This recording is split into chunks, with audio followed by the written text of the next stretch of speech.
बिस्मिल्लाहिर्रहमानिर्रहीम। अस्सलामु अलैकुम डियर स्टूडेंट, दिस इज़ मुसा कासम। उम्मीद है आप सब लोग खैरियत से होंगे। आज के वीडियो लेक्चर में हम vaccine, types of vaccine and immunisation schedule के हवाले से बात करेंगे। इससे पहले हमने immunity, types of immunity and immunisation के हवाले से डिटेल के साथ लेक्चर अपलोड किए हैं। अगर आप लोगों ने वो लेक्चर्स नहीं देखे हैं तो काइंडली पहले वो देख ले, ताकि आप लोगों का कंसेप्ट जो है वो क्लियर हो। क्योंकि इस वाले वीडियो लेक्चर में हम बात कर रहे हैं वैक्सीन के हवाले से।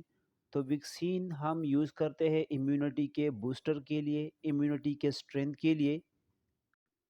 वो सब्सटेंसेस जो हम इम्यूनिटी के स्ट्रेंथ के लिए, इम्यूनिटी के या इम्यून सिस्टम को बूस्टर करने के लिए यूज़ करते हैं, उन्हें इम्यूनाइजिंग एजेंट कहा जाता है। तीन तरह के इम्यूनाइजिंग एजेंट यूज़ होते हैं। एक वैक्सीन है, दूसरा इम्यूनोग्लोबुलिन है एंड तीसरा एंटीसीरा। इम्यूनोग्लोबुलिन एंड एंटीसीरा दोनों एंटीबॉडीज़ है, लेकिन इनका सोर्स जो है एक दूसरे से मुख्तलिफ होता है। अगर एंटीबॉडीज़ का सोर्स ह्यूमन बीइंग होता है तो उसे हम इम्यूनोग्लोबुलिन कहते हैं। अगर एंटीबॉडी का सोर्स हमारे पास एनिमल है तो उसे हम एंटीसीरा कहते हैं। आज के लेक्चर में हम बात करेंगे वैक्सीन, जो कि एक इम्यूनाइजिंग एजेंट है, उसके हवाले से कि वैक्सीन क्या है, किस टाइप की इम्यूनिटी वैक्सीन के वजह से प्रोड्यूस हो रही है, एंड मैकेनिज़्म ऑफ एक्शन क्या है वैक्सीन का, जिसकी वजह से हमारा इम्यून सिस्टम बूस्टर होता है या हमारा इम्यून सिस्टम जो है उसकी स्ट्रेंथ हो जाती है। Vaccine is a biological preparation that improve immunity to a particular disease. सबसे पहले आप लोगों ने ये बात याद रखनी है कि वैक्सीन जो है ये हमारे पास एक बायोलॉजिकल प्रिपरेशन है। यानी वैक्सीन के अंदर हम माइक्रो ऑर्गेनिज्म का यूज़ करते हैं, और उसी माइक्रो ऑर्गेनिज्म के यूज़ का मकसद ये होता है कि हम क्या करें, पार्टिकुलर डिजीज़ के अगेंस्ट इम्यूनिटी को बना दें। क्योंकि हम वैक्सीन के अंदर जिस माइक्रो ऑर्गेनिज्म को यूज़ कर रहे हैं, तो हमारा मकसद भी यही होता है कि हम उसी माइक्रो ऑर्गेनिज्म के अगेंस्ट हमारे इम्यूनिटी को बूस्टर करें या हमारे इम्यून सिस्टम को strength they they.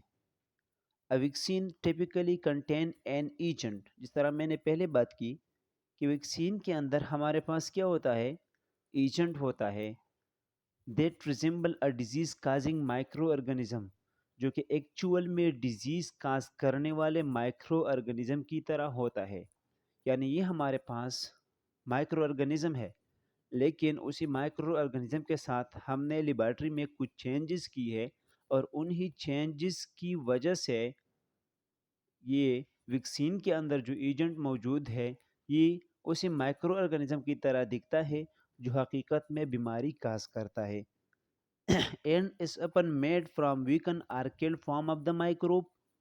Its toxin are one of its surface protein. Vaccine में जिस माइक्रो ऑर्गेनिज्म को हम यूज़ करते हैं, या तो वो माइक्रो ऑर्गेनिज्म हमारे पास किल्ड होता है, या उसको वीक बना दिया जाता है हीट के ज़रिए या केमिकल के ज़रिए, या माइक्रोब के बॉडी से टॉक्सिन को लिया जाता है, या उसके बॉडी से या उसके सेल से प्रोटीन को या पॉलीसेकेराइड को लिया जाता है, और लेबॉर्ट्री में उसमें चेंजेस करके वैक्सीन बना दिया जाता है। वैक्सीन की अगर मैं समरी दूँ डिफिनीशन की, तो हमारे पास ये रहेगी कि वैक्सीन हमारे पास क्या है, बायोलॉजिकल सब्सटेंसेस है। यानी ये वो सब्सटेंसेस है जिसके अंदर हमारे पास माइक्रो ऑर्गेनिज्म मौजूद है। या तो ये माइक्रो ऑर्गेनिज्म किल है, या इसको वीक बना दिया गया है, या माइक्रो ऑर्गेनिज्म के सेल से किसी पार्ट को लिया गया है।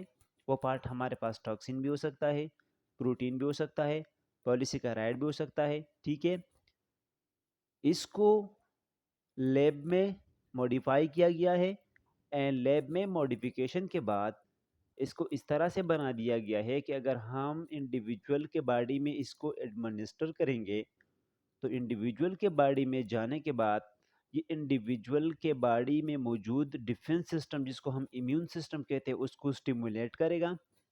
इम्यून सिस्टम इसके अगेंस्ट एंटीबॉडीज बनाएगा, एंटीबॉडीज के साथ साथ इसके अगेंस्ट मेमोरी सेल बनाएगा। ठीक है, तो जब एंटीबॉडीज बनते हैं एंड मेमोरी सेल बनते हैं, तो एंटीबॉडीज इसी माइक्रो ऑर्गेनिज्म को, जिसको हमने वैक्सीन के जरिए एंटर किया है, ख़त्म करेगा। जबकि मेमोरी सेल इसी माइक्रो ऑर्गेनिज्म के इमेज को हमारे बॉडी के अंदर याद रखेंगे। यानी लेटर लाइफ में, फ्यूचर में, अगर रियल में माइक्रो ऑर्गेनिज्म के साथ हमारा एक्सपोजर होता है, तो उसका इमेज हमारे बॉडी के अंदर पहले से बना है। जब पहले से माइक्रो ऑर्गेनिज्म का इमेज बना है हमारे बॉडी के अंदर, तो इस वजह से हम बीमारी से महफूज रहते हैं और हमारा इम्यून सिस्टम जो है उसके अगेंस्ट रेजिस्टेंस या रिएक्शन शो करता है। एक बात याद रखिए कि वैक्सीन जो है ये हमारे पास नेचर में स्पेसिफिक होते हैं। यानी जिस माइक्रो ऑर्गेनिज्म को हमने वैक्सीन के ज़रिए बॉडी के अंदर इंट्रोड्यूस किया है, तो वो उसी माइक्रो ऑर्गेनिज्म की वजह से काज होने वाली बीमारी के अगेंस्ट हमें प्रोटेक्शन देगा। यानी ये स्पेसिफिक होता है, डिजीज़ स्पेसिफिक होता है। लाइक अगर हम पोलियो के अगेंस्ट वैक्सीन दे रहे हैं, तो पोलियो से हमें प्रोटेक्शन प्रोवाइड करेगा। अगर हम टीबी के अगेंस्ट देंगे, ठीक है, तो हमें टीबी से प्रोटेक्शन प्रोवाइड करेगा। अगर हम टेटनस के अगेंस्ट वैक्सीन दे रहे हैं, तो वो हमें टेटनस से प्रोटेक्शन प्रोवाइड करेगा। एक और बात याद रखिए, वैक्सीन जो है, हमेशा के लिए याद रखिए, एमसीक्यूज में ये बार बार आता है, वैक्सीन जो है ये हमेशा एक्टिव इम्यूनिटी के लिए रिस्पॉन्सिबल होता है। यानी वैक्सीन एक्टिव इम्यूनिटी प्रोवाइड करता है। जबकि बाकी दो जो हमारे पास इम्यूनाइजिंग एजेंट है, यानी इम्यूनोग्लोबुलिन एंड एंटीसीरा, वो दोनों जो है वो पैसिव इम्यूनिटी को प्रोवाइड करते हैं। वैक्सीनेशन क्या है? The act of introducing a vaccine into the body to produce protection from a specific disease। किसी इंडिविजुअल के बॉडी में वैक्सीन को एंटर करना, वैक्सीन को एडमिनिस्टर करना, ताकि स्पेसिफिक बीमारी के अगेंस्ट हमारे इम्यून सिस्टम को बना दिया जाए, ताकि स्पेसिफिक बीमारी के अगेंस्ट रेजिस्टेंट या रिएक्शन को पैदा किया जाए। तो इस अमल को वैक्सीनेशन कहते हैं। सादा अल्फाज में, सिंपल अल्फाज में अगर हम कहिए, तो किसी इंडिविजुअल के बॉडी में वैक्सीन के एडमिनिस्ट्रेशन को वैक्सीनेशन कहते हैं। The term vaccine and vaccination are derived from vaccinia virus developed by Edward Jenner in 1798 1798। Vaccine या वैक्सीनेशन, ये दोनों टर्मिनोलॉजीज जो है ये हमारे पास वैक्सीनिया वायरस से आए हैं, जिसको एडवर्ड जेनर ने 1798 में इंट्रोड्यूस किया था या डेवलप किया था। एमसीक्यूज में बार बार आता है कि वैक्सीन को फॉर द फर्स्ट टाइम किसने डेवलप किया था? तो ये एडवर्ड जेनर ने। कब? 1798 में। कौन सा वैक्सीन था? उन्होंने वैक्सीन बनाया था स्मॉल पॉक्स के अगेंस्ट। किससे बनाया था? काउपॉक्स से। काउपॉक्स से उन्होंने वैक्सीन बनाया था, किसके अगेंस्ट? स्मॉल पॉक्स के अगेंस्ट। एंड वहीं से वैक्सीन या वैक्सीनेशन का जो टर्म है अमल में लाया गया। एक और बात आप लोगों ने याद रखनी है, बाज़ औक़ात हम वैक्सीनेशन को मिक्स करते हैं इम्यूनाइजेशन के साथ। इम्यूनाइजेशन एंड वैक्सीनेशन दोनों में क्लियर डिफरेंस है। वैक्सीनेशन में हम जस्ट एक्टिव इम्यूनिटी की एडमिनिस्ट्रेशन करते हैं, क्योंकि वैक्सीनेशन किसी इंडिविजुअल के बॉडी में वैक्सीन की एडमिनिस्ट्रेशन के अमल को कहते हैं। तो जब हम वैक्सीन एडमिनिस्टर करते हैं, तो वैक्सीन की एडमिनिस्ट्रेशन से एक्टिव इम्यूनिटी बनती है। इसलिए हमेशा के लिए ये बात याद रखनी है कि वैक्सीनेशन में हम एक्टिव इम्यूनिटी की बनाने की कोशिश करते हैं, जबकि इम्यूनाइजेशन में हम active immunity plus passive immunity दोनों की बनाने की कोशिश करते हैं। क्योंकि इम्यूनाइजेशन किसे कहते हैं? इम्यूनाइजेशन वो अमल है, वो प्रोसेस है जिसमें हम एंटीबॉडीज़ भी एडमिनिस्टर करते हैं एंड एंटीजन यानी वैक्सीन भी एडमिनिस्टर करते हैं। तो एंटीजन अगर हम एडमिनिस्टर कर रहे हैं, वैक्सीन हम एडमिनिस्टर कर रहे हैं, तो इस केस में हम एक्टिव इम्यूनिटी बना रहे हैं। जबकि अगर हम एंटीबॉडीज़ दे रहे हैं तो एंटीबॉडीज़ तो पैसिव इम्यूनिटी बनाता है, ठीक है? एंटीबॉडीज़ जो है वो पैसिव इम्यूनिटी बनाते हैं, इसलिए इम्यूनाइज़ेशन में हमारे पास वैक्सीनेशन भी होता है एंड इम्यूनोग्लोबुलिन की एडमिनिस्ट्रेशन भी होती है। तो एक्टिव एंड पैसिव इम्यूनिटी जो है दोनों मौजूद होती है। लाइक अगर मैं आप लोगों को एग्जांपल दूँ वैक्सीनेशन की, तो अगर पोलियो के अगेंस्ट आप लोग वैक्सीन दे रहे तो एक्टिव इम्यूनाइजेशन है। टीबी के अगेंस्ट अगर आप लोग वैक्सीन दे रहे, एक्टिव इम्यूनाइजेशन है। टेटनस के अगेंस्ट अगर आप लोग वैक्सीन दे रहे हैं तो क्या है, एक्टिव इम्यूनाइजेशन है। लेकिन अगर हम वैक्सीन के साथ इम्यूनोग्लोबुलिन भी दे रहे हैं तो फिर क्या होगा, वो इम्यूनाइजेशन है, यानी एक्टिव पैसिव इम्यूनिटी दोनों ही है। एग्जाम्पल क्या होगा, लाइक मोस्टली रेबीज़ के केसेस में रेबीज़ वैक्सीन भी दिए जाते हैं, तो वैक्सीन क्या है, एक्टिव इम्यूनाइजेशन है। प्लस उसके साथ जो है रेबीज़ के अगेंस्ट इम्यूनोग्लोबुलिन भी दिए जाते हैं, तो इम्यूनोग्लोबुलिन क्या है, पैसिव इम्यूनिटी है। या एक बच्चा है, उसके मदर को हेपेटाइटिस बी है, तो अगर इस बच्चे की पैदाइश होती है तो इस बच्चे को हेपेटाइटिस बी वैक्सीन भी मिलते हैं, प्लस हेपेटाइटिस बी इम्यूनोग्लोबुलिन भी मिलते हैं। तो इम्यूनोग्लोबुलिन का मिलना पैसिव इम्यूनिटी, हेपेटाइटिस वैक्सीन का मिलना एक्टिव इम्यूनिटी। यहाँ अगर आप लोगों ने देखा होगा मोस्टली हॉस्पिटल सेटअप में जो हेल्थ केयर प्रोवाइडर हैं, अगर उनको खुदा न ख्वास्ता गलती से प्रिक लगता है, तो प्रिक के केस में अगर वो पेशेंट हेपेटाइटिस बी का है या टिटनेस का पेशेंट है, तो इन केसेस में इसी इंडिविजुअल को, इसी हेल्थ केयर प्रोवाइडर को जिसको प्रिक लगा है, उसे वैक्सीन भी दिया जाता है, ठीक है, एंड वैक्सीन के साथ साथ इम्यूनोग्लोबुलिन भी दिए जाते हैं।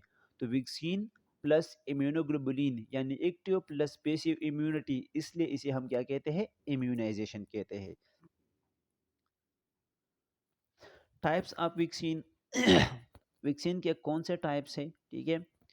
वैक्सीन के हमारे पास मेजर जो क्लासेस है या टाइप्स है वो चार है। Live vaccine, inactivated vaccine, toxoid vaccine and combination, ठीक है? यहाँ पे सेलुलर फ्रिक्शन भी है, लेकिन मोस्टली अगर हम देखें तो हमारे पास चार टाइप्स होते हैं। लाइव वैक्सीन का दूसरा नाम है एटेन्यूएटेड वैक्सीन, ठीक है। इनएक्टिवेटेड वैक्सीन का दूसरा नाम है किल्ड वैक्सीन एंड तीसरा टाइप हमारे पास है टॉक्साइड का, चौथा सेलुलर फ्रिक्शन है एंड पांचवा कम्बिनेशन है। चाहे वो लाइव वैक्सीन हो, इनएक्टिवेटेड या किल्ड वैक्सीन हो, टॉक्साइड हो या सेलुलर फ्रिक्शन हो या कम्बिनेशन हो, इन सब वैक्सीन में हमारे पास हम क्या करेंगे, एक एजेंट को यूज़ करेंगे और उसी एजेंट के यूज़ का मकसद ये होगा कि हमने इसी एजेंट के अगेंस्ट हमारे बॉडी के अंदर इम्यूनिटी को बनाना है, कि अगर हम रियल में इसी एजेंट के साथ एक्सपोजर में आएंगे तो हमारी इम्यूनिटी बनी रहेगी, इसलिए हम इसी एजेंट से महफूज रहेंगे या हिफाजत में रहेंगे। मेजर इसकी जो क्लासिफिकेशन हुई है तो वो दो कैटेगरीज में हुई है। एक वो है जिसमें हमने पूरे एजेंट को यूज़ किया हो, एक क्लासिफिकेशन हमारे पास वो है जिसमें हमने पूरे एजेंट को यूज़ नहीं किया है, बल्कि उसके किसी फ्रैक्शन को लिया है, उसके किसी पार्ट को लिया है, ठीक है। तो हमारे पास वो क्लासिफिकेशन जिसमें हम पूरे एजेंट को यूज़ करते हैं, पूरे माइक्रो ऑर्गेनिज्म को यूज़ करते हैं, तो उसी कैटेगरी में हमारे पास इनएक्टिवेटेड वैक्सीन आते हैं या किल्ड वैक्सीन आते हैं, या एटेन्यूएटेड या लाइव वैक्सीन आते हैं। इन दोनों कैटेगरीज में हम पूरे माइक्रो ऑर्गेनिज्म को यूज़ कर रहे हैं, लेकिन एक एक केस में हमने माइक्रो ऑर्गेनिज्म के साथ क्या किया है, एक एक केस में हमने माइक्रो ऑर्गेनिज्म को वीक बना दिया है, जबकि दूसरे के केस में हमने माइक्रो ऑर्गेनिज्म को किल किया है। इन दोनों को हम डिटेल के साथ आगे पढ़ेंगे। जबकि सब यूनिट वाले केस में हम क्या कर रहे हैं, उसी माइक्रो ऑर्गेनिज्म में से किसी पोर्शन को ले रहे हैं, या तो हम उसके प्रोटीन को यूज़ करेंगे एज अ वैक्सीन के तौर पर, ठीक है, या हम उसके पॉलीसेकेराइड को यूज़ करेंगे, या हम माइक्रो ऑर्गेनिज्म के अंदर मौजूद के अंदर पैदा होने वाले केमिकल जिसको हम टॉक्सिन कहते हैं, उसी टॉक्सिन में मॉडिफिकेशन करेंगे और उसको एज ए वैक्सीन के तौर पे यूज़ करेंगे। अच्छा जी, आते हैं पहले वाले टाइप की तरफ, जो कि हमारे पास है लाइव एटेन्यूएटेड वैक्सीन, ठीक है। तो लाइव एटेन्यूएटेड वैक्सीन के हवाले से मैं यहाँ पे थोड़ा समरी दे रहा हूँ, अगर आप लोगों के जहन में ये समरी बैठ जाए तो इंशाल्लाह स्लाइड में जो कुछ भी दिया गया है वो आप लोगों के लिए आसान हो जाएगा। सबसे पहले आप लोगों ने ये बात याद रखनी है कि लायो एटेन्यूएटेड वैक्सीन के अंदर जो माइक्रो ऑर्गेनिज्म मौजूद होता है, उसी माइक्रो ऑर्गेनिज्म के डिजीज काज करने की एबिलिटी को ख़त्म किया जाता है, बट उसकी जो एंटीजेनिसिटी है, यानी एंटीजन के तौर पे काम करना, उसको बचा दिया जाता है। ये एजेंट इस एंटीजन के तौर पे काम करता है। तो जब इस एंटीजन के तौर पे काम करता है, हमारे बॉडी के अंदर एंट्री करेगा, हमारा इम्यून सिस्टम इसको एंटीजन के तौर पे कंसिडर करेगा, तो उसके अगेंस्ट एंटीबॉडीज बनाएगा। एंटीबॉडीज के साथ जो है मेमोरी सेल बनाएगा, ठीक है। तो मेमोरी सेल इसी एंटीजन के रिकॉर्ड को रखेंगे, जबकि एंटीबॉडीज इसको क्या करेंगे, इसके साथ कम्प्लेक्स बनाएंगे, ठीक है। कम्प्लेक्स बनाने के बाद पेगोसाइटोसिस के थ्रू इसको न्यूट्रलाइज करेंगे। मोस्टली हमारे पास जितने भी लाइव वैक्सीन है, इसका सिंगल डोज होता है। एक्सेप्शन है पोलियो के लिए, जिसके 4 डोजेस लगते हैं। आगे हम पढ़ेंगे, इसका पूरा एक स्केजुअल है, ठीक है। एंड इसी वैक्सीन के अंदर जिस माइक्रो ऑर्गेनिज्म को हम यूज़ कर रहे हैं, तो ये बात याद रखनी है कि वो माइक्रो ऑर्गेनिज्म जो है, वो क्या है, वो लाइव है। उसमें ये एबिलिटी है कि वो दोबारा एक्टिव हो सकता है, वो दोबारा उसी माइक्रो ऑर्गेनिज्म की तरह एक्शन शो कर सकता है जिसके साथ रियल में हमारा एक्सपोजर होगा, ठीक है। तो इसी सिचुएशन में वैक्सीन की वजह से भी बीमारी जो है वो डेवलप हो सकती है। लाइक अगर हम बात करें पोलियो की, तो पोलियो की रिवर्जन की जो रिस्क है वो बहुत कम होता है। लाइक अगर हम 2 मिलियन बच्चों को वैक्सीनेट करें पोलियो वैक्सीन के साथ, तो उनमें ओनली एक बच्चे के चांसेस होते हैं कि पोलियो वैक्सीन की वजह से उनमें पोलियो हो जाए, ठीक है। अच्छा जी, हमारे पास जितने भी हम लाइव इटनोवेटेड वैक्सीन यूज़ कर रहे हैं, उसके लिए मैंने एक निमोनिक बनाया है, और वो निमोनिक है बुआए लाव द क्राइम। यानी लड़का जो है वो क्राइम को क्या करता है, पसंद करता है। वो एमसीक्यूज़ के लिए बहुत ज़्यादा ज़रूरी है ये निमोनिक, क्योंकि एमसीक्यूज़ जब आते हैं तो उसमें आपसे पूछा जाता है कि इनमें कौन से वैक्सीन जो है वो लाइव कैटेगरी से बिलोंग करते हैं, कौन से वैक्सीन जो है वो किल्ड कैटेगरी से बिलोंग करते हैं। तो लाइव के लिए जो निमोनिक मैंने बनाया है वो है बुआए लाव द क्राइम, B for BCG, O for oral polio, Y for yellow fever, T for typhoid के लिए हम जो ओरल यूज़ कर रहे हैं वो वैक्सीन, ठीक है जी। एंड लाव जो है वो मैंने लायो सी लिया है ताकि आप लोगों के लिए आसान हो, के लाव का मतलब है लाइव इटेन्यूएटेड। सी पार चिकन पॉक्स है, आर पार रोबेला है, आई पार इन्फ्लुएंजा है, एम पार मीजल है, मम्प है, एंड ई जो है ये हमारे पास एपिडेमिक टाइपस के लिए है। आगे इसका मैंने एक टेबल भी दिया है, लेकिन ये जो मैं समरी दे रहा हूँ ताकि आप लोगों के लिए आसान हो जाए। अच्छा जी, प्रिकॉशन क्या होने चाहिए इसी वैक्सीन के हवाले से, क्योंकि इसके अंदर हमने जो एजेंट यूज़ किया है, उसी एजेंट के वायरुलेंस को तो हमने ख़त्म किया है, लेकिन उसकी एंटीजेनिसिटी अब भी मौजूद है। तो अगर एक इंडिविजुअल का इम्यून सिस्टम वीक हो, तो वीक इम्यून सिस्टम होने की वजह से ये माइक्रो ऑर्गेनिज्म जो वैक्सीन के अंदर हमने एडमिनिस्टर किया है, ये वीक इम्यून सिस्टम का फ़ायदा उठा सकता है, एंड इसी इंडिविजुअल के बॉडी में डिजीज़ को भी काज कर सकता है। इसलिए अगर हम प्रिकॉशन की बात करें, ठीक है, तो इस वैक्सीन को प्रेग्नेंट वुमेन एंड वो इंडिविजुअल जो इम्यून डिफिशिएंट है उनको नहीं देना है।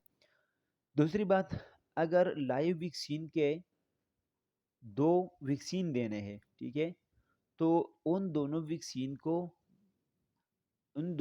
को डिफरेंट साइड पे देना है, सेम साइड पे नहीं देना है, ठीक है। अगर ये नहीं हो सकता, तो एक लाइव वैक्सीन एंड दूसरे लाइव वैक्सीन के दरमियान एटलीस्ट 3 वीक का गैप होना चाहिए। Live attenuated vaccine are produced by modifying a disease producing virus or bacteria in a laboratory। जिस तरह मैंने पहले बात की कि लाइव एटेन्यूएटेड वैक्सीन को बनाया जाता है, प्रोड्यूस किया जाता है किस तरीके से, वायरस या बैक्टीरिया वायरस या बैक्टीरिया को लेबॉरेटरी में मॉडिफाई करने से वो वायरस, वो बैक्टीरिया जो हमारे बॉडी के अंदर डिजीज़ काज करेंगे, और उसी डिजीज़ की प्रिवेंशन के लिए हमने वैक्सीन बनाना है। तो डिजीज़ काजिंग एजेंट, चाहे वो वायरस है या बैक्टीरिया है, उसको हम लेबॉरेटरी में मॉडिफाई करते हैं मॉडिफाई करने के बाद हम इसको इम्यूनाइजिंग एजेंट के तौर पे इंडिविजुअल की बॉडी में एडमिनिस्टर करते हैं। The resulting vaccine organism retain the ability to replicate and produce immunity but usually doesn't cause illness। जिस तरह मैंने पहले बता दिया कि जिस ऑर्गेनिज्म को हम वैक्सीन के अंदर शामिल कर रहे हैं, ठीक है, तो वो क्या करता है, retain the ability to replicate, उसमें रिप्लिकेशन यानी ग्रोथ की एबिलिटी है, उसकी एंटीजेनिसिटी को हम मेंटेन रखते हैं, ठीक है, but usually doesn't cause illness, लेकिन उनकी वायरुलेंस या उनकी पैथोजेनिसिटी की एबिलिटी को हमने क्या किया है, लेबोरेटरी में ख़त्म किया है, इसलिए इनकी डिजीज काज करने की एबिलिटी जो है वो हमारे पास कम होती है। इसलिए जब मैंने पहले एग्जांपल दिया पोलियो की, तो ये हमारे पास मिनिमम केसेस होते हैं, ठीक है, मिनिमल केसेस होते हैं कि हमारे पास जो है लायो जो एटेन्यूएटेड वैक्सीन है उनकी रिवर्जन होती है, यानी जिस माइक्रो ऑर्गेनिज्म को हमने यूज़ किया है तो वो रिवार्ड हो जाता है, वो दोबारा एक्टिव स्टेट में चला जाता है। Live attenuated vaccine include BCG, oral polio, measles, मम एंड रूबेला। ये हमारे पास क्या है, लाइव एटेन्यूएटेड वैक्सीन के एग्जांपल है। तो यहाँ पे वो निमोनिक मौजूद है जिसकी मैं बात कर रहा था, बुआए लाव द क्राइम, बी किसके लिए है, बीसीजी के लिए है, ठीक है। बेसिलस या बेसिलाई केलमेट वेरिन, इस वैक्सीन को हम यूज़ करते हैं टीबी के प्रिवेंशन के लिए, ठीक है। ओ किसके लिए है, ओ हमारे पास है ओरल पोलियो वैक्सीन के लिए, तो ओरल पोलियो वैक्सीन का दूसरा नाम है साबिन। ओरल पोलियो वैक्सीन का दूसरा नाम क्या है, साबिन है। एमसीक्यूज में ये ज़रूर आता है कि ओरल पोलियो वैक्सीन का दूसरा नाम क्या है, एंड इंजेक्टेबल पोलियो वैक्सीन का दूसरा नाम क्या है। तो ओरल पोलियो वैक्सीन का दूसरा नाम जो है वो हमारे पास क्या है, साबिन है। वाई किसके लिए है, येलो फीवर के लिए है। लाओ मैंने इंक्लूड किया है यहाँ पे किसके लिए, लायो के लिए, ताकि आप लोगों के लिए आसान हो के लाओ का मतलब है लायो एटेन्यूएटेड वैक्सीन। द किसके लिए है, टाइफाइड के लिए है, लेकिन टाइफाइड के लिए हम जो ओरल वैक्सीन यूज़ कर रहे हैं वो हमारे पास लायो की कैटेगरी से बिलोंग करता है। सी किसके लिए है, चिकन पॉक्स के लिए है। आर किसके लिए, रूबेला के लिए है। आई किसके लिए है, इन्फ्लुएंजा के लिए है। एम जो है मीजल एंड मम के लिए है। एंड ई जो है एपिडेमिक टाइपस के लिए है। ये हमारे पास वो वैक्सीन है जो कि लाई एटेन्यूएटेड वैक्सीन के कैटेगरी से बिलोंग करता है, यानी इसके अंदर हमने सॉरी इस टाइप की वैक्सीन के अंदर हमने जो एजेंट यूज़ किया है उसी एजेंट की वायरुलेंसी ख़त्म है, उसकी पैथोजेनिसिटी ख़त्म है, उसकी एंटीजेनिसिटी मौजूद है, ठीक है। ये बात आप लोगों ने याद रखना है। और एक और बात जो मैंने पहले बता दी कि जितने भी वैक्सीन है तो इन सब का हम सिंगल डोज देते हैं। एक्सेप्शन हमारे पास किसके लिए है, पोलियो वैक्सीन के लिए, जिसके हम 4 डोज देते हैं। तो अगर एक आप लोगों के लिए मैं एक इसको आसान बना दूं, और वो आसान ये होगी कि ज़िंदगी जो है हर किसी को एक बार मिलती है, यानी आप लोगों ने जीना है एक बार, लाइफ जो है आप लोगों ने एक बार गुजारनी है। तो इस एक बार का क्या मतलब है कि लाइव जो वैक्सीन है वो हम सिंगल डोज देते हैं, लाइव जो वैक्सीन है वो हम सिंगल डोज देते हैं, ठीक है। ज़िंदगी एक बार, जब ज़िंदगी एक बार है तो आप लोगों ने क्या करनी है, शादियाँ 4 करनी है। क्या करनी है, 4 शादियाँ करनी है। तो वो 4 किसके लिए मैंने रखा है, वो 4 मैंने रखा है पोलियो वैक्सीन के लिए, कि लायो के जितने भी वैक्सीन है उसका हम सिंगल डोज देते हैं। हमारे पास एक्सेप्शन किसकी है, पोलियो वैक्सीन की है, जिसके हम 4 डोज देते हैं। तो ज़िंदगी एक बार मिलती है, इसलिए शादियाँ 4 करनी है। अच्छा जी, दूसरा हमारे पास जो टाइम है, जो कि डिग्री है, वो इनएक्टिवेटेड वैक्सीन की है। यहाँ पे इसी स्लाइड में इनएक्टिवेटेड वैक्सीन के साथ बाकी जो क्लासेस है, बाकी जो टाइप्स हैं वो भी इंक्लूड किए गए हैं। इन्फेक्शन को भी इंक्लूड किया गया है, टॉक्सिन से जो बनते हैं उनको भी इंक्लूड किया गया है, ठीक है। Inactivated vaccine can be compose of either whole viruses or bacteria or fraction of either. कहते हैं कि इनएक्टिवेटेड वैक्सीन को बना दिया जाता है कंप्लीट वायरस या कंप्लीट बैक्टीरिया से, ठीक है, या उसी बैक्टीरिया या वायरस के किसी पोर्शन से, किसी फ्रैक्शन से, लाइक उसके टॉक्सिन से बना सकते हैं, उसके किसी प्रोटीन वाले फ्रिक्शन से बना सकते हैं, उसके पॉलीसेकेराइड वाले फ्रिक्शन से बना सकते हैं। एक बात यहाँ पे मैं आप लोगों को बता दूं कि किल्ड इनएक्टिवेटेड वैक्सीन जिसका दूसरा नाम किल्ड वैक्सीन है, इसके अंदर मौजूद माइक्रो ऑर्गेनिज्म को या तो हीट के ज़रिए किल किया जाता है या केमिकल के ज़रिए, मोस्टली फॉर्मलिन के ज़रिए इसको किल किया जाता है। जब इसको किल किया जाता है तो उसकी वायरुलेंस भी चली गई, इसकी पैथोजेनिसिटी भी चली गई, ठीक है, लेकिन उसकी एंटीजेनिसिटी अभी भी मौजूद है। यही वजह है कि इसकी वजह से हमारा इम्यून सिस्टम जो है वो एंटीबॉडीज़ बनाता है, ठीक है। इसके जो डोजेज है तकरीबन 2 से लेकर 3 डोजेज हम देते हैं। 2 से लेकर 3 डोजेज जो है इसके दिए जाते हैं। जितने भी डेंजरस डिजीजेस है तो उन सब के लिए मोस्टली किल्ड वैक्सीन का यूज़ होता है। अब अगर हम बात करें इसकी कंपैरिजन की किसके साथ, लाइव वैक्सीन के साथ, तो इसकी इफेक्टिवनेस अगर हम उसके साथ कंपेयर करेंगे लाइव के साथ तो इसकी इफेक्टिवनेस कम है as compare to live vaccine. Fractional vaccine are either protein based or polysaccharide based. जिस तरह मैंने पहले बात की कि अगर हम फ्रिक्शनल वैक्सीन की बात करते हैं यानी वो वैक्सीन जिसको हम माइक्रो ऑर्गेनिज्म के किसी पार्ट से बनाते हैं, तो वो वैक्सीन हमारे पास मोस्टली प्रोटीन बेस होते हैं, यानी हमने वायरस या बैक्टीरिया से प्रोटीन का एक पार्ट लिया है उसे बनाया है। या पॉलीसेकेराइड बेस होता है, यानी हमने वायरस या बैक्टीरिया से पॉलीसेकेराइड यानी शुगर वाले पोर्शन को लिया है और उसको हमने इम्यूनाइजिंग एजेंट के तौर पे यूज़ किया है। Protein based vaccine include toxoid, inactivated bacterial toxin and subunit are subvariant product। अगर हम प्रोटीन बेस्ड वैक्सीन की बात करें तो जो टॉक्साइड हमारे पास है, ठीक है, वो या जिसको हम बैक्टीरिया से लेते हैं या सब वायरियन प्रोडक्ट जिसको हम वायरस से लेते हैं और एज इम्यूनाइजिंग एजेंट के तौर पे यूज़ करते हैं। Most polysaccharide based vaccine are compose of pure cell wall polysaccharide from bacteria. जबकि जो पॉलीसेकेराइड बेस्ड वैक्सीन होते हैं तो ये हमारे पास वो वैक्सीन है जिसको हमने बैक्टीरिया के सेल वॉल में मौजूद पॉलीसेकेराइड से बनाया है, बैक्टीरिया के सेल वॉल में मौजूद शुगर से बनाया है। एक हमारे पास और क्लास है जिसको हम कहते हैं कंजुगेटेड पॉलीसेकेराइड वैक्सीन। कंजुगेशन का मतलब होता है दो मालिक्यूल का आपस में मिल जाना जो कि डिफरेंट कैटेगरी से बिलोंग करते हैं। अब conjugated polysaccharide vaccine are those in which the polysaccharide is chemically linked to a protein।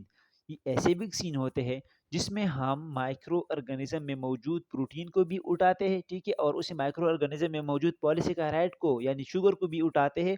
उन दोनों को कंबाइन करके इससे इम्यूनाइजिंग एजेंट को बनाते हैं। This linkage make the polysaccharide a more potent vaccine.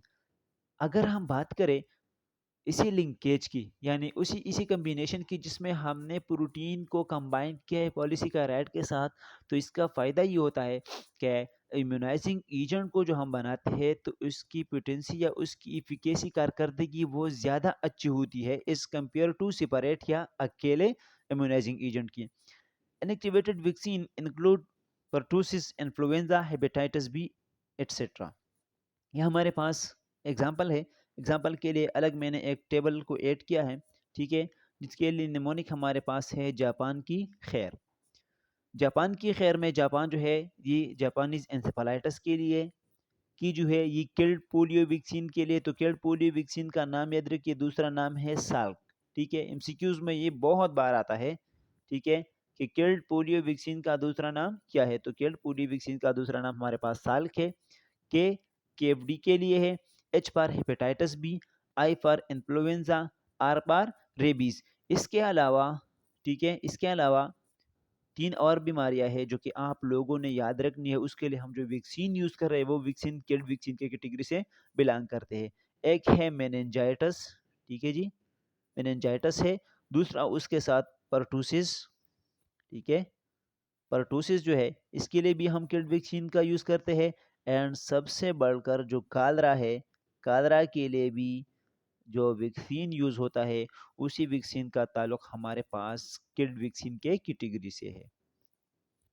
अच्छा जी, नेक्स्ट हमारे पास जो क्लास है वो टॉक्साइड की है। टॉक्साइड की मैं समरी देता हूँ।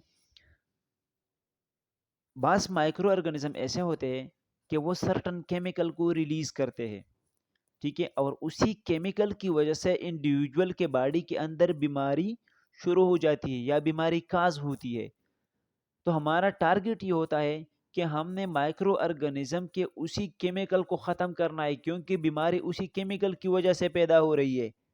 तो इसी केस में हम जो वैक्सीन बनाते हैं वो टॉक्साइड जो बैक्टीरिया प्रोड्यूस कर रहा था उसके अगेंस्ट हम बनाते हैं।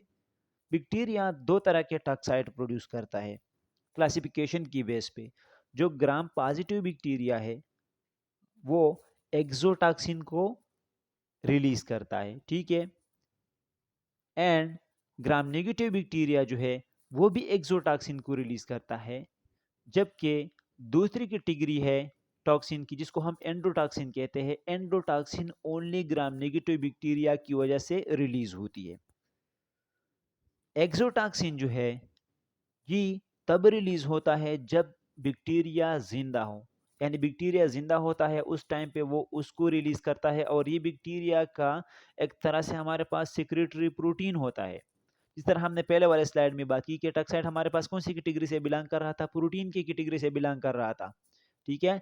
तो टॉक्साइड क्या है या टॉक्सिन क्या है, स्पेशली एक्सोटॉक्सिन, ये बैक्टीरिया के अंदर प्रोड्यूस होने वाले प्रोटीन है, सिक्रेटरी प्रोटीन है, जो कि ग्राम पॉजिटिव बैक्टीरिया से भी पैदा होते हैं, ग्राम नेगेटिव बैक्टीरिया से भी पैदा होते हैं। और अगर ये प्रोटीन जो है प्रोड्यूस होते हैं तो उस टाइम पे बैक्टीरिया जो है वो जिंदा होता है। जबकि endotoxin only gram negative bacteria से पैदा होते हैं। एंड एंडोटॉक्सिन तब रिलीज होते हैं जब बैक्टीरिया की सेल की लाइसिस होती है, उसकी डेथ होती है, तो उस टाइम पे रिलीज होते हैं, उस टाइम पे ये रिलीज होते हैं। स्पेशली यहाँ पे जो टॉक्सिन है जिसकी हम बात करें तो वो एक्सोटॉक्सिन है। सर्टन ऑर्गेनिज्म प्रोड्यूस एक्सोटॉक्सिन, कुछ ऐसे ऑर्गेनिज्म है जो कि एक्सोटॉक्सिन को प्रोड्यूस करते हैं। एंड वो ऑर्गेनिज्म हमारे पास ग्राम पॉजिटिव बैक्टीरिया होते हैं एंड ग्राम नेगेटिव बैक्टीरिया होते हैं। एग्जांपल हमारे पास क्या है, डिप्थीरिया एंड टिटेनस बेसिलाई। ये वो बैक्टीरिया है जो कि हमारे बॉडी के अंदर एंट्री करने के बाद अपने प्रोटीन को सिक्रीट करते हैं, और वो प्रोटीन क्या होते हैं, एक्सोटॉक्सिन होते हैं, लेकिन ये नेचर में क्या है, टॉक्सिन है। अब बीमारी जो काज हो रही है तो इन टॉक्सिन की वजह से हो रही है। अगर हमने बीमारी को प्रिवेंट करना है तो हम क्या करेंगे, इन्हीं टॉक्सिन के अगेंस्ट हम एजेंट बनाएंगे। The toxin produced in these organisms are detoxicated and used in the preparation of vaccine। इसलिए क्या किया जाता है कि इन्हीं ऑर्गेनिज्म के अंदर प्रोड्यूस होने वाले टॉक्सिन को डिटॉक्सिकेटेड, इनके टॉक्सिन टॉक्सिसिटी की एबिलिटी को रिड्यूस किया जाता है। एंड रिड्यूस करने के बाद use in the preparation of vaccine, उसको वैक्सीन के तौर पे यूज किया जाता है, इम्यूनाइजिंग एजेंट के तौर पे यूज किया जाता है। The antibody produced neutralize the toxic moiety produced during infection rather than act upon the organism, ठीक है। अब जब हम टॉक्सिड को एंटर करते हैं बॉडी में, जब ये इम्यून सिस्टम को एक्टिवेट करेगा तो इम्यून सिस्टम के एक्टिवेशन के टाइम पे जो एंटीबॉडीज प्रोड्यूस होते हैं तो वो एंटीबॉडीज क्या करते हैं, इसी माइक्रो ऑर्गेनिज्म की वजह से जो टॉक्सिक मोइटी यानी टॉक्सिन प्रोड्यूस होते हैं तो उसी टॉक्सिन पे अटैक करते हैं, ना कि माइक्रो ऑर्गेनिज्म पे। क्योंकि बीमारी जो है वो माइक्रो ऑर्गेनिज्म के टॉक्सिन की वजह से प्रोड्यूस हो रही थी, तो इसलिए एंटीबॉडीज भी क्या करते हैं, उसी माइक्रो ऑर्गेनिज्म के प्रोड्यूस होने वाले टॉक्सिन पे अटैक करते हैं और उन्हें ख़त्म करने की कोशिश करते हैं। These vaccine are safe and effective, ये जो वैक्सीन है ये क्या है, सेफ है एंड इफेक्टिव है, यानी इसकी कारकर्दगी जो है वो अच्छी है। सेलुलर फ्रिक्शन, इसकी पहले भी हमने बात की कि हम क्या करते हैं, माइक्रो ऑर्गेनिज्म के बॉडी या सेल में से हम किसी पार्ट को लेते हैं। वो पार्ट हमारे पास प्रोटीन भी हो सकता है, वो पार्ट हमारे पास पॉलीसेकेराइड भी हो सकता है।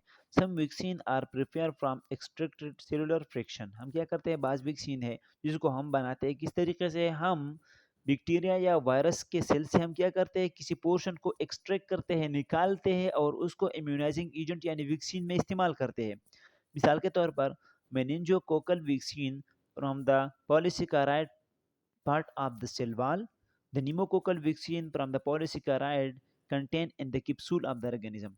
यहाँ पे एग्जाम्पल दिया गया है मेनिंजोकोकल वैक्सीन का, जिसको हम क्या करते हैं, सेल वॉल में मौजूद पॉलीसेकेराइड या शुगर से बनाते हैं, ठीक है। जबकि नीमोकोकल वैक्सीन को क्या करते हैं, इसको हम बनाते हैं बैक्टीरिया के आउटर पे एक लेयर से, जिसको हम कैप्सूल कहते हैं, उसी कैप्सूल में मौजूद पॉलीसेकेराइड या शुगर से न्यूमोकोकल वैक्सीन को बना दिया जाता है।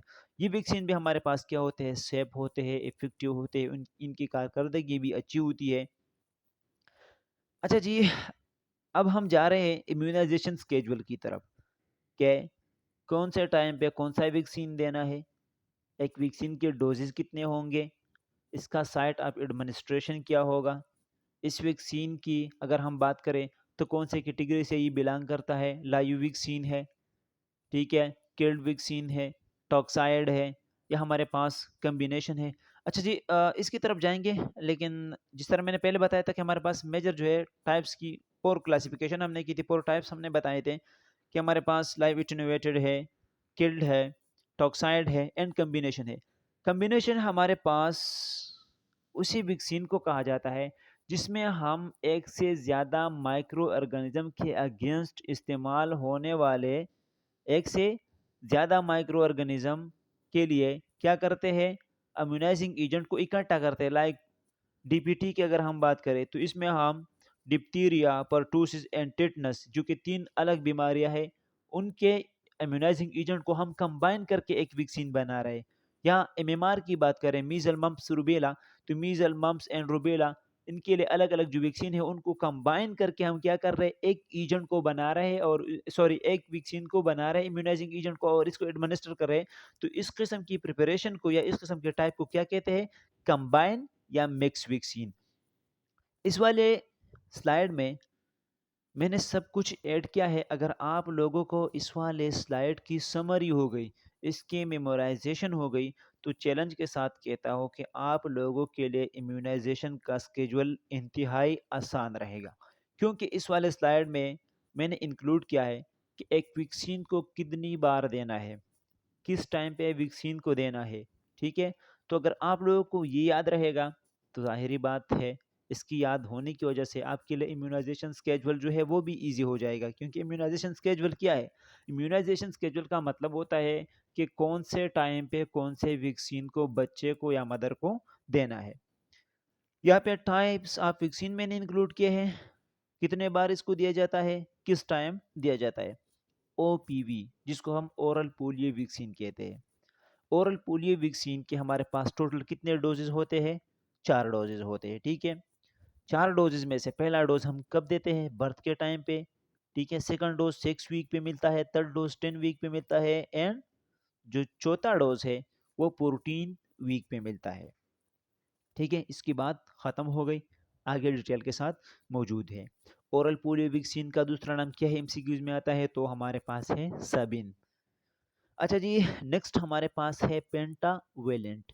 अब पेंटावेलेंट हमारे पास एग्जाम्पल है कंबाइन या मिक्स वैक्सीन की, क्योंकि पेंटा में हमने 5 बीमारियों के खिलाफ इस्तेमाल होने वाले वैक्सीन को एक साथ बना के, या एक साथ जो है हमने उसको मिला के एक वैक्सीन को बना दिया है। इसमें हमारे पास है, पेंटा में हमारे पास डीपीटी है, यानी डिप्थीरिया है, परटूसिस है एंड टेटनस है। इसके साथ हेमोपेलस इन्फ्लुएंजा, ठीक है, एंड हेपेटाइटिस बी। ये 5 जो वैक्सीन है इनको इकट्ठा कहा जाता है पेंटावेलेंट। तो पेंटावेलेंट के कितने डोजेज है, 3 डोजेज है। P E N, pen, pen के कितने लेटर है, 3 है, इसलिए इनके कितने डोजेज है, 3 डोजेज है। बर्थ पे इसका कोई डोज नहीं, तो पहला डोज कब मिलेगा, 6 वीक पे, दूसरा 10 पे, तीसरा 14 पे। अब आते हैं नीमोकोकल की तरफ। नीमोकोकल की भी हमारे पास 3 डोजेज होते हैं। जब 3 डोजेज होते हैं तो स्केड्यूल में हमारे पास 4 टाइम है, ठीक है। बर्थ है, 6 वीक है, 10 वीक है, 14 वीक है। बर्थ पे हम ये वैक्सीन नहीं देते। जब बर्थ पे नहीं देते तो पहला डोज कब मिलेगा, 6 वीक पे, दूसरा 10 पे, तीसरा 14 पे। रोटा वायरस, रोटा के हमारे पास 2 डोजेज होते हैं। पहला डोज 6 वीक पे, सेकंड डोज 10 वीक पे। मीजल, मीजल के हमारे पास 2 डोजेज होते हैं। पहला 9 मंथ पे, दूसरा 15 मंथ पे। बीसीजी का हमारे पास एक डोज होता है और वो हम बर्थ के टाइम पे देते हैं। क्योंकि अगर आप देखते हैं तो ये हमारे पास ओरल पोलियो हो गया या बीसीजी हो गया, ठीक है, तो ये हमारे पास कौन से है, ये लाइव वैक्सीन है। तो लाइव वैक्सीन की हमने बात की थी कि हम इसके क्या देते हैं, सिंगल डोज देते हैं, ठीक है। एक्सेप्शन हमारे पास पोलियो का था जिसके 4 डोजेस देते हैं, एंड मीजल का है जिसके हम 2 डोजेस देते हैं, एक 9 मंथ पे, दूसरा 15 मंथ पे। नेक्स्ट हमारे पास हेपेटाइटिस बी है। तो हेपेटाइटिस बी को भी बर्थ के टाइम पे दिया जाता है, ठीक है। लेकिन बर्थ के टाइम पे मुख्तलिफ डिस्ट्रिक्ट है जहाँ पे ये दिया जाता है, हर जगह पे ये नहीं दिए जाते। उन एरियाज़ में ये दिया जाता है जहाँ पे हमारे पास जो हेपेटाइटिस के केसेस बहुत ज़्यादा हो। तो उन एरियाज़ में प्रिवेंशन के लिए हेपेटाइटिस बी वैक्सीन का भी बर्थ के टाइम पे एडमिनिस्ट्रेशन होता है। अच्छा जी, इसी टेबल में इसी टेबल में ये जो है मैं इसी वीडियो के डिस्क्रिप्शन में भी दे दूंगा, या अगर आप लोगों को इसी टेबल की ज़रूरत हो तो आप लोग जो है ग्रुप के थ्रू भी मुझे मैसेज कर सकते हैं। इसमें हर एक वैक्सीन का जो डोज होना चाहिए वो भी मौजूद है, कौन से साइड पे देना है वो साइड भी इसमें मौजूद है, इसी वैक्सीन का नेचर क्या होगा जो हम दे रहे हैं, ये सारी चीज़ें जो है इसी स्लाइड में मौजूद है। एंड यहाँ से बहुत से एमसीक्यूज़ बनते हैं, यहाँ से बहुत से ज़्यादा एमसीक्यूज़ बनते हैं, ठीक है, आप लोगों के एग्ज़ाम के हवाले से। तो इसी स्लाइड को अगर आप लोगों को के पास जो है बल पॉइंट और रजिस्टर वगैरह मौजूद है, तो आप लोग इस तरीके से भी जब मैं बयान करता हूँ तो अपने साथ नोट कर सकते हैं। अच्छा जी, मैंने पहले बात की कि मोस्टली हमारे पास 4 टाइम होते हैं जिस पे हम वैक्सीन को देते हैं। बर्थ का टाइम है, 6 वीक है, 10 वीक है एंड 14 वीक है। बर्थ के टाइम पे हम जो वैक्सीन देते हैं वो हमारे पास ओरल पोलियो वैक्सीन होता है, ठीक है, जिसको हम सबीन कहते हैं, और ये सबीन का 0 डोज होता है। याद रखिए, बर्थ के टाइम पे ओरल पोलियो वैक्सीन का जो डोज दिया जाता है वो डोज क्या होता है, 0 डोज होता है। कितना हम देते हैं, 2 ड्रॉप्स देते हैं। कौन से रूट से देते हैं, ओरल रूट से देते हैं, ठीक है। इसी वैक्सीन का टाइप क्या है, जिस अब हमने क्लासिफिकेशन की थी तो उसी क्लासिफिकेशन में से ये कौन सी कैटेगरी से बिलोंग करता है, तो ये लाइव वैक्सीन है, ठीक है। दूसरा, बर्थ के टाइम पे हम देते हैं बीसीजी, ठीक है, जो कि हमारे पास बेसिलस या बेसिलाई कैलमेट ग्वीरिन, ठीक है, जिसको हम बीसीजी कहते हैं। हम इसको यूज़ करते हैं टीबी के प्रिवेंशन के लिए। ये जो वैक्सीन है ये भी बर्थ के टाइम पे यूज़ होता है। अब इसके डोज के हवाले से चैलेंज के साथ मैं कहता हूँ, डोज के हवाले से इसका एमसीक्यू ज़रूर आएगा और आता भी है। इसका जो डोज है वो हमारे पास है 0.05 ml। कितना है, 0.05 ml, ठीक है। 1 मंथ से जो छोटे बच्चे होते हैं तो उनको हम देते हैं 0.05 ml, क्योंकि बर्थ टाइम पे जो बच्चा होता है वो तो 1 मंथ से कम होता है, ठीक है। लेकिन अगर बच्चे का एज जो है वो हमारे पास 1 मंथ से ज़्यादा हो तो हम उसको देते हैं 0.1 ml। कौन से रूट से देते हैं, इंट्राडर्मल से। अच्छा, इंट्राडर्मल रूट से ये दे रहे हैं, लेकिन कौन से इंट्राडर्मल पे, तो ये हम देते हैं राइट। अच्छा जी, इंट्राडर्मल हम दे रहे हैं, लेकिन किस जगह पे दे रहे हैं, साइड क्या है, राइट डेल्टाइड पे। इसी वैक्सीन की अगर हम बात करें तो ये भी हमारे पास क्या है, ये भी हमारे पास लाइव वैक्सीन है। नेक्स्ट, हेपेटाइटिस बी भी वैक्सीन को दिया जाता है, लेकिन ये सर्टन एरियाज में दिया जाता है। इसका डोज कितना होता है, 0.5 ml। ये भी आईएम मिलता है, ठीक है। एंड हेपेटाइटिस बी है तो हेपेटाइटिस बी रिकम्बिनेशन के थ्रू बनता है, और इसका ताल्लुक कौन से कैटेगरी से था, इसका ताल्लुक हमारे पास किड वैक्सीन से था। अब आप लोगों को मैं एक निमोनिक बता रहा हूँ। इसी निमोनिक से आप लोग याद कर सकते हैं कि बर्थ पे टाइम पे कौन से वैक्सीन दिए जाते हैं। अगर एमसीक्यूज में भी आता है तो चैलेंज के साथ आप लोगों के लिए कोई मुश्किल नहीं होगा। आप लोगों ने याद रखना है HEP, happy, BRDE, happy birthday, ठीक है, हैप्पी बर्थडे। HE किसके लिए है, हेपेटाइटिस बी के लिए, ठीक है। पी किसके लिए, पोलियो के लिए, लेकिन कौन सा पोलियो, ओरल पोलियो।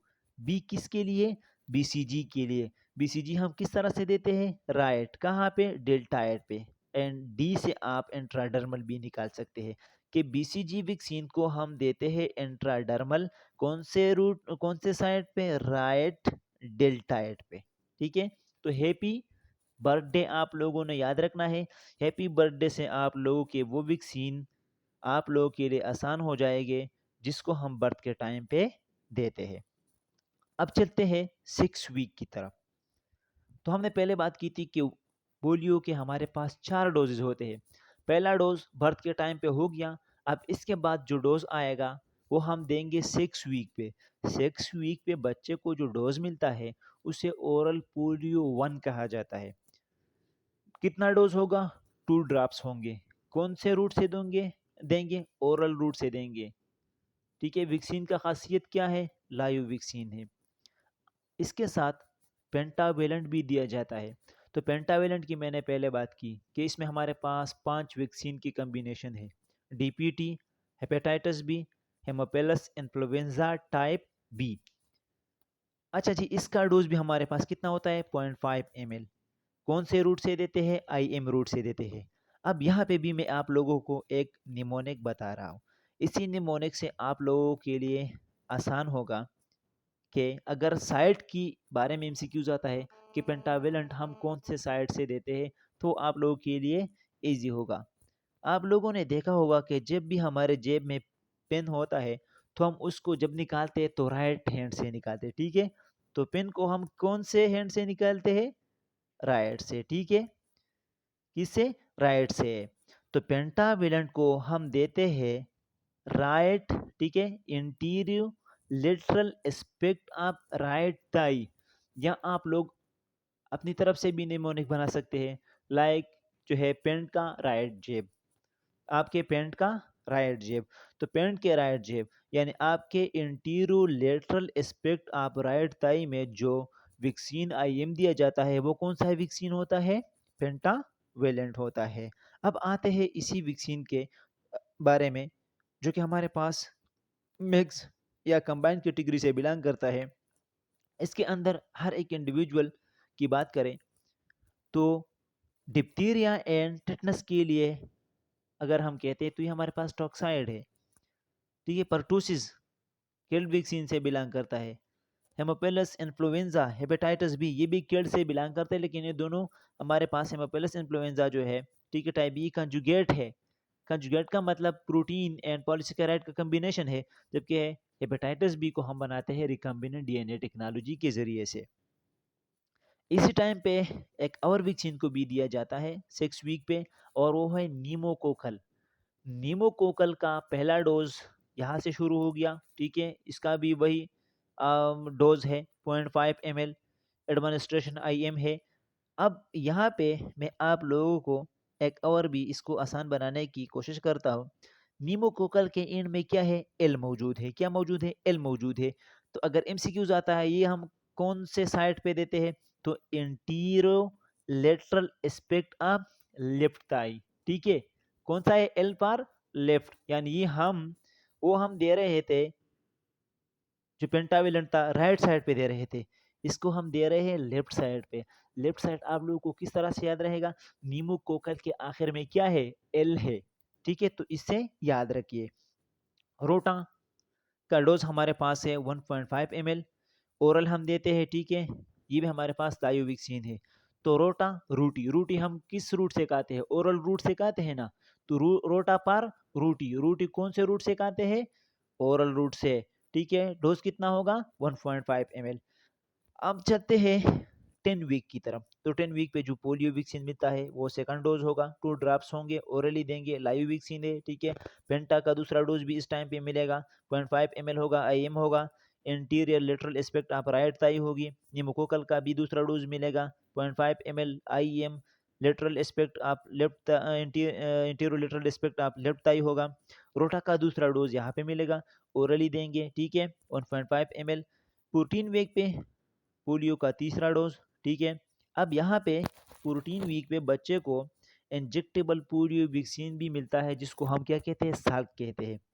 अब इंजेक्टेबल पोलियो वैक्सीन को याद रखने के लिए IPL को आप लोगों ने याद रखना होगा। IPL यानी इंजेक्टेबल पोलियो वैक्सीन का डोज कितना है? 0.5 ml है। ये हम IM देते हैं, लेकिन कौन से साइड पे? Antero lateral aspect of left thigh. ठीक है, तो इंजेक्टेबल के लिए IPL याद रखना है। वही पेंटावेलेंट वही साइड होगा, निमोकोकल का भी वही लेफ्ट साइड होगा। ठीक है, मीजल का डोज हमारे पास 0.5 ml है। ये हम देते हैं सबकट किस साइड पे? लेफ्ट डेल्टाइड पे। अब इसके लिए आप लोगों के लिए मैं निमोनिक लाया हूँ और वो है MSL, मसल दी। अगर आपसे कोई पूछता है ना कि क्या है, तो लोग कहते हैं मेरे मसल है, मसल, मसल दी मसल। तो एम पर मीजल, कौन से रूट से देते हैं? सबकट से। कहाँ पे लगाते हैं? एल पर लेफ्ट, कहाँ पे? डेल्टाइड। तो एम पर मीजल, मीजल को हम कहाँ लगाते हैं? सबकट। सबकट तो लगाते हैं लेकिन साइड कौन सा है? Left deltoid. मसल दी ये उसके लिए निमोनिक है, ठीक है, कि सबकट लगता है, लेफ्ट डेल्टाइड पे लगता है। कौन सा वैक्सीन है? तो आप लोगों ने याद रखना है कि हमारे पास मीजल के लिए इस्तेमाल होने वाला वैक्सीन है। कब देते हैं? 9 मंथ पे एंड 15 मंथ पे। अच्छा, बूस्टर डोज के तौर पे, ठीक है, 23वां मंथ पे जो है DPT का पोलियो वैक्सीन दिया जाता है। अगर बच्चे के 24 मंथ हो गए तो ओनली DT दिया जाता है, ठीक है, परटूसिस इसमें शामिल नहीं करते। इसका रीज़न ये है कि ये जो है न्यूरोलॉजिकल सिम्टम जो है बच्चे में डेवलप कर सकता है। ये API का स्केजुअल है जिसके बारे में यहाँ पहले स्लाइड में, ठीक है, मैंने डिटेल के साथ बयान किया। यहाँ जस्ट जल्दी जल्दी समरी देंगे, ठीक है। वो समरी आप लोगों की KMU के स्लाइड के मुताबिक होगी। बर्थ के टाइम पे BCG देखते देते हैं, ठीक है, किस बीमारी के अगेंस्ट? TB के अगेंस्ट। वैक्सीन का नेचर क्या है? लाइव है। डोज कितना है? तो यहाँ पे 0.01 ml का दिया गया है, लेकिन ये हमारे पास 0.1 ml होगा कब? अगर बच्चा 1 मंथ से ज़्यादा एज का है। अगर बच्चा 1 मंथ से कम एज का है तो इसका एक्चुअल डोज अगर आप लोग नेट पे भी सर्च करते हैं तो हमारे पास है 0.05 ml। अच्छा जी, यहाँ पे एक लोगों को, आप लोगों को मैं एक बात बता दूं, जितने भी वैक्सीन है, ठीक है, जिनको हम IM देते हैं या सबकट देते हैं, पहले मेरी बात सुनिए, जिनको हम IM देते हैं या सबकट देते हैं, या अगर हम बात करें रोटा की जिसको भी हम ओरल देते हैं, सबका डोज हमारे पास जितने भी है जिनको हम IM देते हैं या सबकट देते हैं, इनका डोज 0.5 ml होता है। एक्सेप्ट पोलियो का याद रखना है, 0.05 ml होता है। जितने भी वैक्सीन है उनमें एक वैक्सीन है जिसका डोज हमारे पास 1.5 ml होता है, और वो कौन सा है? वो रोटा है, ठीक है। तो रोटा वैक्सीन का हमारे पास 1.5 ml होता है, बाकी सबके हमारे पास 0.5 ml होते हैं। एक्सेप्शन किसके लिए है? पोलियो के लिए है, जो कि 0.05 ml है, ठीक है। एंड जो ओरल पोलियो है, सॉरी, BCG के लिए है, BCG का हमारे पास 0.05 है, ठीक है। एंड अगर पोलियो की हम बात करें तो हम ओरली ड्रॉप्स देते हैं, ठीक है। तो इंट्राडर्मल देते हैं, इसके लिए हमने पहले निमोनिक बना दिया था कि हैप्पी बर्थडे, यानी जो बर्थडे है उसमें BCG है, बी पार BCG, आर पार हम देते हैं राइट डेल्टाइड पे, ठीक है। किस रूट से देते हैं? इंट्राडर्मल से। ओरल पोलियो वैक्सीन 2 ड्रॉप्स देते हैं ओरल से, लाइव इन्यूवेटेड है, पोलियो के अगेंस्ट हम इसको देते हैं, ठीक है। 6 वीक पे हम ओरल पोलियो का फर्स्ट डोज देते हैं, क्योंकि हमने पहले जो दिया था वो 0 था।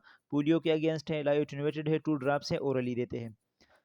अच्छा जी, haemophilus influenza type B disease के अगेंस्ट देते हैं, पॉलीसेकेराइड कंजुगेटेड है, 0.5 ml इसका डोज है। IM ताई में देते हैं, लेकिन कौन से साइड पे? Right antero lateral aspect of right thigh, ठीक है। HBV हेपेटाइटिस बी के लिए ये भी हम रिकम्बिनेंट से बनाते हैं, ठीक है, 0.5 ml इसका भी है। वही साइट इसका भी है जो कि हेमोफिलस इन्फ्लुएंजा बी का है, यानी antero lateral aspect of right thigh. DPT भी हम 0.5 ml है, ठीक है, antero lateral right aspect of antero lateral aspect of right thigh में हम ये भी देते हैं। अच्छा, यहाँ पे निमोकोकल को मिस किया गया है, तो निमोकोकल एंड साथ में रोटा का, तो रोटा 1.5 ml ओरल, ठीक है, एंड निमोकोकल जो है वो है 0.5 ml हमारे पास antero lateral aspect of left thigh. 10 week की तरफ पोलियो का, ओरल पोलियो का सेकंड डोज, ठीक है, वही डोज होगा, वही पेंटाविलेंट का होगा, वही साइड होगा, ठीक है। निमोकोकल का भी वही डोज होगा, वही साइड होगा, रोटा के भी वही डोज होगा, वही साइड होगा, ठीक है। 14 वीक की तरफ चलते हैं, तो 14 वीक पे यहाँ पे वही सारे वैक्सीन है, लेकिन यहाँ पे एडिशन होता है कौन से वैक्सीन का? इंजेक्टेबल पोलियो वैक्सीन का। तो इंजेक्टेबल पोलियो वैक्सीन का भी हमारे पास वही 0.5 है, ठीक है, 0.5 ml है। एंड साथ में इसका रूट क्या होगा? Antero lateral aspect of left Thai, क्योंकि मैंने आप लोगों को कहा था कि IPL को याद रखना है। एंड 9 एंड 15 वीक मंथ पे हम देते हैं मीजल, ठीक है, मीजल के अगेंस्ट लाइव वैक्सीन है, इसका डोज कितना है, 0.5 ml है। हम कैसे देते हैं, सबकट देते हैं। निमोनिक क्या था, मसल दी, यानी हम मीजल को सबकट देते हैं कौन से साइड पे, लेफ्ट डेल्टाइड पे। अच्छा जी, ये इम्यूनाइजेशन जो एक्सपेंडेड प्रोग्राम ऑन इम्यूनाइजेशन है, उसका कार्ड है, आप लोगों ने देखा होगा कि जब बच्चे होते हैं माउस के साथ चली जाती है, उनके पास ही येलो कलर का कार्ड होता है, उसमें पूरा वैक्सीनेशन का रिकॉर्ड होता है कि बच्चे को पहला वैक्सीन कब लगा था, नेक्स्ट उन्होंने कब आना है, ठीक है, उनको बता देते हैं कि आपने इतने हफ्ते बाद आना है, ये वाले वैक्सीन जो है लगे हुए हैं और ये वैक्सीन इसके बाकी है, इन सब का रिकॉर्ड जो है इसमें होता है। कंट्रा इंडिकेशन वो कौन सी सिचुएशन है जिसमें हम वैक्सीन यूज नहीं कर सकते। In very few condition vaccination is contraindicated. All vaccine are contraindicated in those who have had an anaphylactic reaction to a previous dose। कहते हैं कि हमारे पास चंद कंडीशन है जिसमें हम वैक्सीन को क्या करते हैं, अवॉइड करते हैं, उसको कंट्रा इंडिकेट करते हैं, उसको लगाने से मना करते हैं कि ये वैक्सीन आपने नहीं लगाना है। सबसे पहली बात तो ये है कि अगर एक इंडिविजुअल को क्या हो, पहले इसी वैक्सीन से रिएक्शन हुआ हो, तो ये वैक्सीन को हम नहीं लगाते, ठीक है, इसी वैक्सीन को हम नहीं लगाते। मिसाल के तौर पर एक बच्चा है, उसको डीपीटी यानी डिप्थीरिया परटूटिस टिटनस वाले वैक्सीन से एलर्जी हुई है, तो इस इंडिविजुअल को ये वैक्सीन दोबारा नहीं दिया जाता, बल्कि इसको डीटी दिया जाता है, ठीक है, यानी डिप्थीरिया एंड टेटनस के अगेंस्ट वाला वैक्सीन दिया जाता है, परटूसिस का नहीं मिलता है, क्योंकि परटूसिस की वजह से इसको क्या हुआ था, रिएक्शन हुआ था। Inactivated or killed vaccine are contraindicated in people with known allergy to vaccine। ठीक है, कहते हैं कि जो इनएक्टिवेटेड वैक्सीन है उसके अंदर तो माइक्रो ऑर्गेनिज्म की एबिलिटी नहीं है कि तो दोबारा एक्टिवेट हो जाए, ठीक है, लेकिन अगर उसकी वजह से भी एक इंडिविजुअल को एलर्जी हुई है, तो ऐसे लोगों में आपने इसी वैक्सीन को क्या करना है, अवॉइड करना है। Live vaccine are contraindicated in pregnancy and those who are on systemic steroid therapy or immunosuppressed for any reason। सबसे ज़रूरी बात जो मैंने पहले भी बताई थी कि लाइव वैक्सीन जो है, क्योंकि इसके अंदर माइक्रो ऑर्गेनिज्म की ये एबिलिटी है कि वो दोबारा एक्टिव हो सकता है, उसको जस्ट वीक बना दिया गया है, किल नहीं है, ठीक है, तो इस किस्म के वैक्सीन को आप लोगों ने अवॉइड करना है प्रेगनेंसी में, या उन लोगों में जो कि क्या कर रहे हैं, स्टीराइड का यूज़ कर रहे हैं प्रोलॉन्ग टाइम से, तो उनका इम्यून सिस्टम क्या होता है, कंप्रोमाइज़ होता है, क्योंकि स्टीराइड आपके इम्यून सिस्टम को सप्रेस रखते हैं।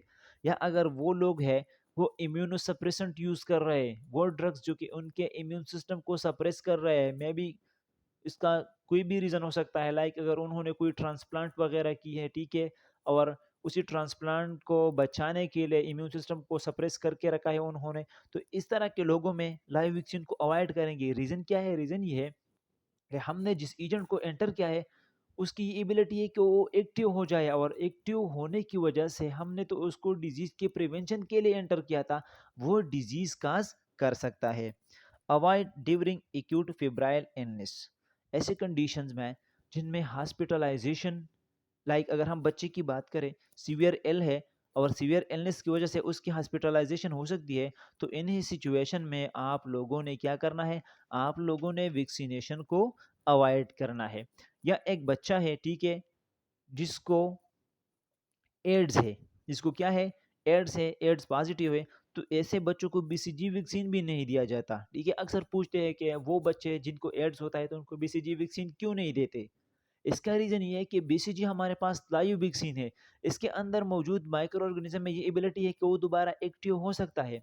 अब एड्स वाले जो लोग होते हैं, तो एड्स में ये एबिलिटी है कि वो आपके इम्यून सिस्टम को कंप्रोमाइज करके रखता है, और जब आपका इम्यून सिस्टम कंप्रोमाइज होता है तो एड्स वाले पेशेंट में सबसे ज़्यादा रिस्क जो है वो टीबी का होता है, सबसे ज़्यादा रिस्क जो है वो ट्यूबरकुलोसिस का होता है। तो अगर आप इस एजेंट को उस बच्चे में एडमिनिस्टर करते हैं जिसको एड्स है, तो ऑलरेडी उसका इम्यून सिस्टम कंप्रोमाइज़ है, जब कंप्रोमाइज़ है उसको पहले से खतरा है कि टीबी हो जाएगा, अब आपने एजेंट एंटर किया है तो वो एजेंट एक्टिव हो सकता है और इस बच्चे में एड्स के साथ साथ टीबी भी काज कर सकता है। एड्स तो उसको है लेकिन उसमें टीबी काज कर सकता है, ठीक है। या अगर एक बच्चा है, उसको क्या है, हाइपर सेंसिटिविटी है या एनाफाइलेटिक रिएक्शन हुआ है डीपीटी से, तो इस किस्म के बच्चे को आप लोगों ने डीपीटी के बजाय डीटी वैक्सीन देना है। अच्छा जी, action for reaction after immunization. अगर एक बच्चे को इम्यूनाइजेशन के दौरान क्या हो गया, उसको रिएक्शन हो गया, तो आप लोगों ने क्या करना है, explain to mother that the reaction after BCG vaccination should be small lump or papule which will appear in the third or fourth week, will form pus in sixth week, this is normal।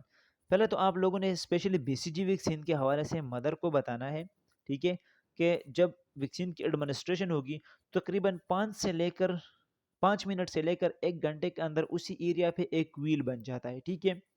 फिर 2 से लेकर 3 week के अंदर उसी area में एक छोटा सा स्मॉल लंप बन जाता है, ठीक है, जिसको हम पप्यूल कहते हैं। पप्यूल हमारे पास सॉलिड टाइप की एक सिस्ट होती है, वो बन जाती है। फिर उसी सिस्ट में या उसी एरिया में 4th या 6th वीक पे जो है उसी एरिया में पस बन जाता है, लेकिन ये क्या है, नॉर्मल है। अब ये नॉर्मल है, लेकिन आप लोगों ने इस एरिया को टच नहीं करना है, इसको स्क्रैच नहीं करना है, इसको छेड़ना नहीं है, ठीक है। जब तकरीबन इसी वैक्सीनेशन का या इस वैक्सीन की एडमिनिस्ट्रेशन का टाइम पहुंच जाता है 10 से लेकर 12 वीक तक, यानी तकरीबन 3 मंथ तक चला जाता है, तो वहां पे एक स्कार बन जाता है। क्या बन जाता है, small scar will appear at the end of 10 to 12 week. MCQs में आ सकता है कि कौन से टाइम पे जो है स्मॉल स्कार बन जाता है, तो स्मॉल स्कार तकरीबन 3 मंथ पे बनता है। और स्मॉल स्कार जो है वो ये इंडिकेट करता है कि अब बच्चे के बॉडी के अंदर बीसीजी ने क्या बनाई है, इम्यूनिटी बनाई है, किसके अगेंस्ट, टीबी के अगेंस्ट। तकरीबन 90% जो लोग होते हैं उनमें स्कार बनता है, लेकिन 10% लोग ऐसे होते हैं कि उनमें स्कार नहीं बनता। अब अगर स्कार नहीं बनता तो इसका ये मतलब नहीं है कि इन लोगों में इम्यूनिटी नहीं बनी है, इन लोगों में भी इम्यूनिटी बनी है, लेकिन मोस्टली जो लोग होते हैं तो उनमें स्कार बनते हैं। एमसीक्यूज के लिए इस स्लाइड से जो चीज़ें याद रखनी है वो ये है, स्कार कब बनता है, 10 से लेकर 12 वीक पे, ठीक है। इसमें जो है पस कब बनता है, जो कि इसको हम नॉर्मल कंसिडर करते हैं 6 वीक पे, ठीक है। 5 मिनट से लेकर 1 घंटे के टाइम पे जो यहाँ पे शेप बनता है उसको हम क्या कहते हैं, व्हील कहते हैं। फिर उसके बाद सेकंड से लेकर 3rd वीक पे यहाँ पे जो स्ट्रक्चर बनता है या जो शेप बनता है उसको क्या कहते हैं, पाप्यूल कहते हैं। Explain some of the more common reactions such as fever, mild swelling and pain at the vaccination spot। Mother को ये बताना है कि सबसे मोस्ट कॉमन, और एमसीक्यूज में भी आ सकते हैं कि मोर कॉमन जो रिएक्शन है वो क्या हो सकते हैं वैक्सीन की एडमिनिस्ट्रेशन के बाद। तो फीवर हो सकता है, यानी हाई टेम्परेचर हो सकता है, ठीक है। उस एरिया पे स्वेलिंग हो सकती है, ठीक है। एंड स्वेलिंग के साथ साथ जिस एरिया पे आपने वैक्सीन को एडमिनिस्टर किया है तो उसी एरिया पे पेन भी होगा। अच्छा जी, this was the last slide of today's lecture. अगर आप लोगों को ये वीडियो अच्छी लगी है तो प्लीज़ काइंडली अपने दोस्तों के साथ शेयर करें, चैनल को सब्सक्राइब करें। Thank you.